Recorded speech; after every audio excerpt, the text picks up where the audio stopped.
Hi, this is Wayne Bilal, and welcome to another Smart Profit Maximizing Moment. It's tax season, so people are waiting for me at the door, so it's hard to keep a schedule. It's harvest time.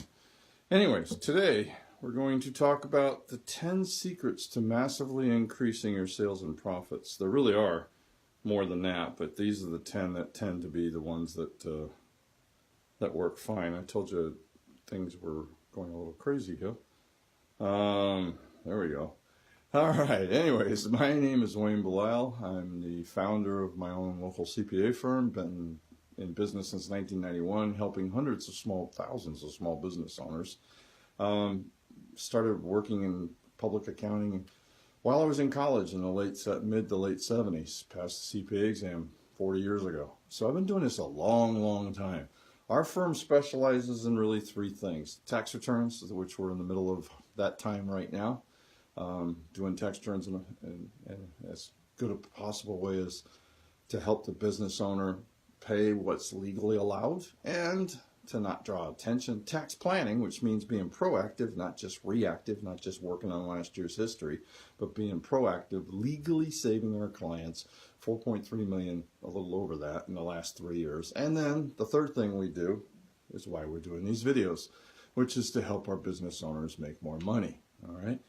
I'm going to talk about the 10 secrets of massive increase in sales and profits, really. If you were to do just these 10 things, you would see a dramatic increase in your sales and profits, okay? So for 35 years, 40 years, I've been working with thousands of small businesses in just about every industry you can think of.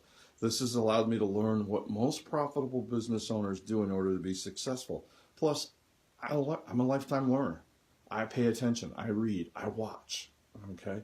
I look, I've tried things have worked, things haven't worked, so on and so on. You know, I've really done the best I can to make sure that I keep current and pay attention to what works. And there's 10 things that I've seen. These are the key 10 things that I've seen that actually work. Plus, everybody likes top 10 lists, so let's move along.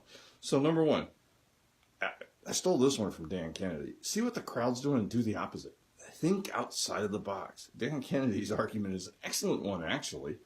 I mean, he basically says 80% of business owners are out of business within the first year or two. Of the 20% that survive, less than 5% will get to a point, 5 to 10% will pass that business on to an heir, or it'll survive their retirement or death. That means basically 95% of people aren't doing it right. 95% of business owners aren't successful. In every industry, I'm seeing one or two people in any niche, in any small niche in a city, nationwide. Think about it. You're going to see one or two people that are dominating. They have 80 to 85% of the business, and the rest are fighting for the other 15 to 20%, the people they don't want. You know, it's the same all over. So how did they get? That means 95% of people aren't doing it right. So stop doing what they're doing. Don't copy what's not working. I can give you an example. BK Medical, when I was there, we basically had been doing marketing. When we opened the retail store, we ran an ad in the local paper forever and ever. It didn't seem like we started putting codes in there and tracking, and we could tell it just wasn't really working that well. So we stopped it. No decrease in sales whatsoever. We took the money that was there and used it in more modern social media marketing. As soon as we jumped off that Monday morning ad that we did every week for like 8 years, one of our competitors grabbed it, you know, because that's what we were doing. So that makes no sense to keep doing what everybody else is doing. Sorry, somebody walked in. I wanted to make sure it was, I had locked the door. Yeah. All right. Anyways, yeah, I never know what I'm doing. All right. So see what the crowd's doing. Do the opposite. Don't be afraid to be different. Okay, because the crowd's not right most of the time. Okay, number two, focus your time and resources on the work that increases your profit, sales, and cash flows. Talked about this last week. I've said it before. 4 hours a week minimum is what you should be spending on improving your business, on improving your bottom line, increasing your sales, and cutting your costs. And at 4 hours a week, 50 weeks a year, 200 hours a year, not just putting out fires, not just delivering products, but improving your business. That's key. Every business I've seen that's grown to be a market leader has spent that kind of time.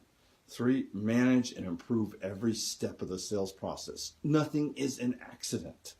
From attracting prospects to turning those prospects into customers, getting those customers to buy more and come back more often, so referring their friends, so on and so on. Every step is designed and tested. All right. Number 4, focus on increasing sales to your current customers. It's cool to go out and get a new customer, but you're leaving dollars on the table every time you don't pay attention to your current clients. I make it a point to try to call all my business clients twice a year. Those calls by themselves constantly lead to some sort of business. On my top 20%, which is, by the way, a little bit farther down there, so let me skip that. I'll cover it over there. I spend a little bit more time with them though, okay? Make sure that you really spend the time focusing on increasing sales to current customers. But number 5 is go kill a whale. Put a marketing system in place to get that big life-changing customer. There's a way to do that. All right, one of these times I'm going to talk about that. But if you want to look ahead, Chet Huntley, the Ultimate Sales Machine, that was a book he put out, has a brilliant chapter on how to do that. If you don't want to wait for me to cover it, go ahead and grab that. Number 6, speed up and improve all areas of the business transaction cycle. The transaction cycle is from the start of the sale, from taking the sales order to collecting. All right. All of that. If you actually look and speed up that, I have done it and shown it and proved it, that if you can do a 10% increase in all the various steps, you increase your ability to take on new customers with the current working capital you have by a process of 2 or 3 times. So imagine if you speed things up, plus you almost always eliminate cash flow problems. Number 7, I talked about it. Understand the power of the 80-20 rule, which is, to me, one of the most important rules to business success. Spend 80% of your time in the 20% of the area, 20% of your customers, 20% of your products that bring in most of your profits. I won't just call my top clients. I set an appointment to visit them, for them to visit me, to meet them for lunch, whatever, in order to see how I can help them more. And that by itself brings in more income than any marketing campaign I ever do. All right. 8, they use the 5 critical accounting numbers to increase sales and cash flow. All right. First of all, knowing what cash you have in the bank every day, accurately.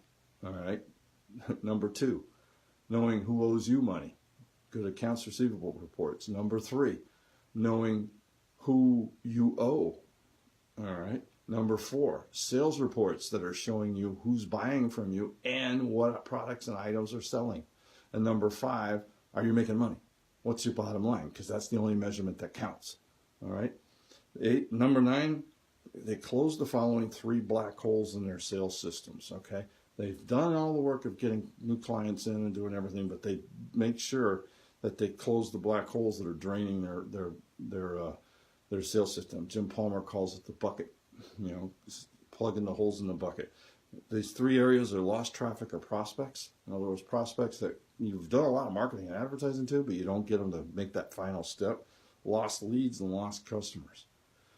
And lost leads, they've actually called you. They've come in and you just didn't close the sale. Lost customers are people that have left you for whatever reason.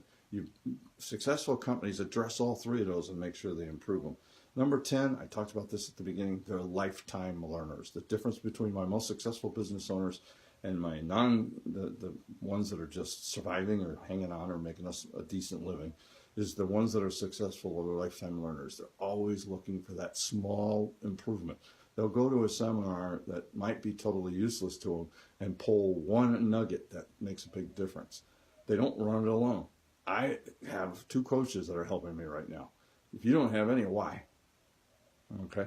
Keep your eyes open. Once we survive tax season, which is a little less than 3 weeks away, we're going to start launching some of our monthly coaching sessions that are actually going to be free. Every month, at least 2 out of 3 months, I'm going to try to have a coaching session that works to be free. Hey, I told you, I ran a little late on this one. I apologize. I always try to get started at 8:45, but it's tax season, so the world doesn't always cooperate. So until next time, this is Wayne Blau saying, let's make this our most profitable year ever. Thank you very much. And I can't hit the finish button.